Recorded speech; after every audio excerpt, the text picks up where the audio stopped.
Cleopatra, 1963. Cleopatra was meant to be a cinematic masterpiece, but it nearly wiped 20th Century Fox off the map. What began as a reasonably budgeted historical epic turned into one of the most chaotic productions in Hollywood history. The film's budget ballooned from $2 million to an unprecedented $44 million, mainly due to endless delays, extravagant sets, and constant script rewrites. Elizabeth Taylor, cast as Cleopatra, became the first actress to earn $1 million for a single film, but her health problems brought production to a halt several times. The scandalous affair between Taylor and co-star Richard Burton fed tabloids and kept the film in the spotlight, for all the wrong reasons. Entire sets had to be rebuilt after the production was moved from London to Rome. The studio, under massive financial strain, began selling off studio assets, including the land that would become Century City. Though Cleopatra eventually made money at the box office, it came too late to undo the damage.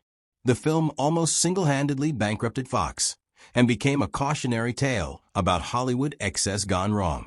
Ben-Hur, 1959. Ben-Hur is hailed as a cinematic triumph today, but during its production, it nearly crippled MGM Studios. The studio gambled everything on this massive historical epic at a time when television was crushing box office sales and MGM was bleeding money. With a budget exceeding $15 million, a fortune in the 1950s, the pressure to deliver was overwhelming. The production involved a cast of thousands, over 300 sets, and took more than a year to shoot. The iconic chariot race, still legendary today, was shot over 5 weeks using over 15,000 extras and 18 chariots. But behind the grandeur was sheer panic. Every delay pushed MGM closer to financial ruin. Charlton Heston's star power and the studio's desperate prayers paid off, barely. The film swept the Academy Awards with 11 wins and brought in over $146 million globally, essentially saving MGM from collapse. But it was a razor-thin escape. Had the movie flopped, MGM might have gone down in history as the biggest casualty of Hollywood's golden age ambition. Mutiny on the Bounty, 1962. Mutiny on the Bounty, 1962, was supposed to be an adventurous remake of the 1935 classic, but instead it became a nightmare that almost capsized MGM Studios for good. Starring Marlon Brando at the peak of his fame, the film quickly went off course. The budget started at $7 million, but ballooned to over $19 million, thanks to Brando's on-set behavior, constant script changes, and repeated delays. Brando clashed with the director, rewrote dialogue on the fly, and even demanded reshoots, costing the studio thousands each day. Production, which took place on location in Tahiti, suffered from extreme weather, cast tensions, and endless technical problems. The film was nearly 2 years in the making, and the press had a field day labeling it Brando's folly. Despite the exotic visuals and ambitious scale, Mutiny on the Bounty flopped at the box office and became one of the most expensive disasters of its time. MGM, already weakened from Ben-Hur, was pushed even closer to collapse. One film, one actor, and one massive ego nearly sank a Hollywood giant. Doctor Dolittle, 1967.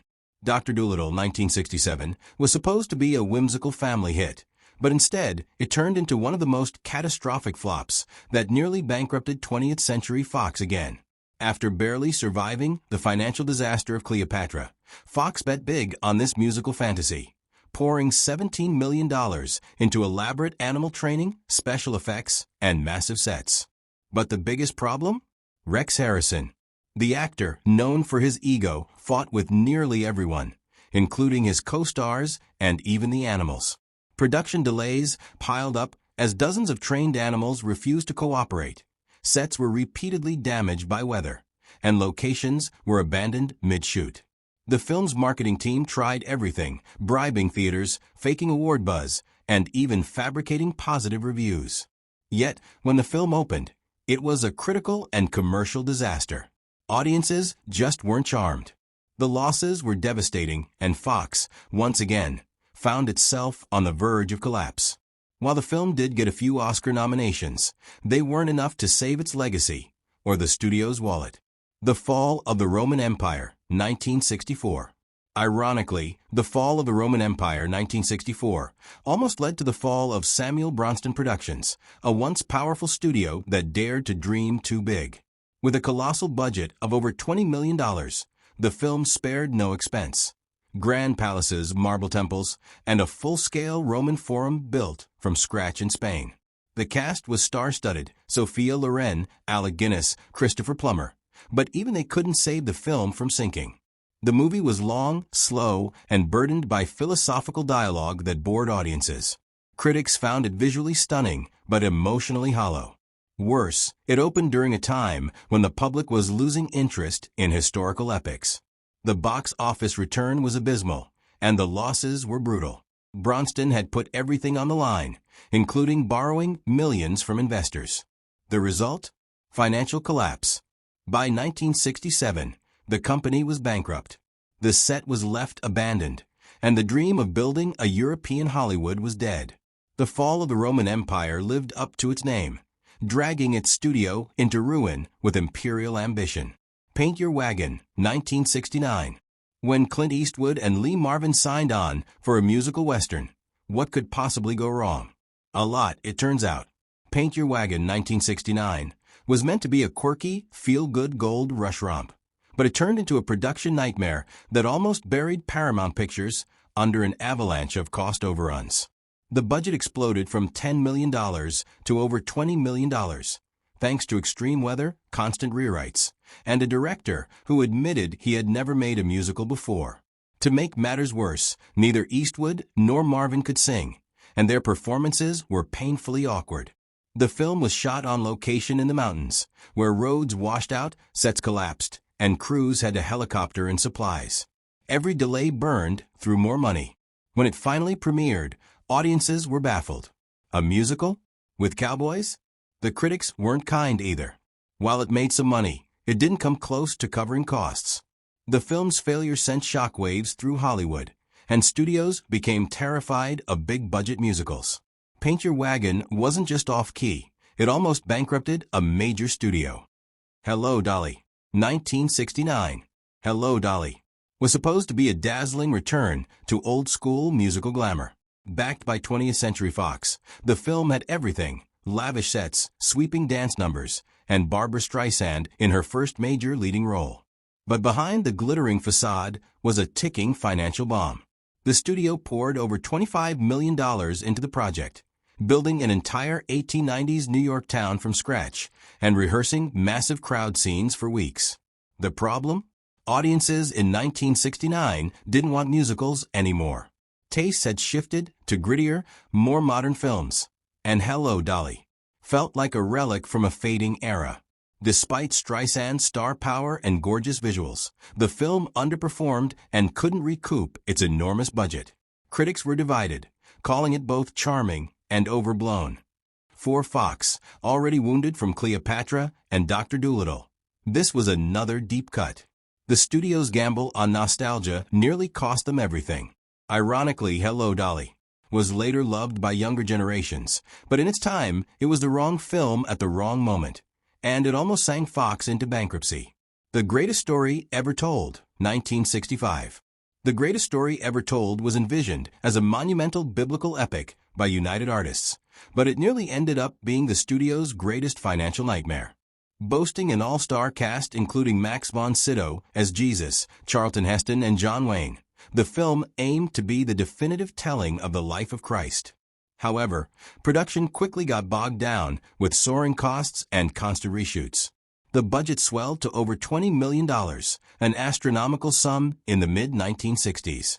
The movie's pacing was slow, with sprawling scenes that tested audience patience. While visually impressive, the film lacked the emotional punch to captivate viewers. It opened to mixed reviews and disappointing box office returns, earning far less than its colossal budget.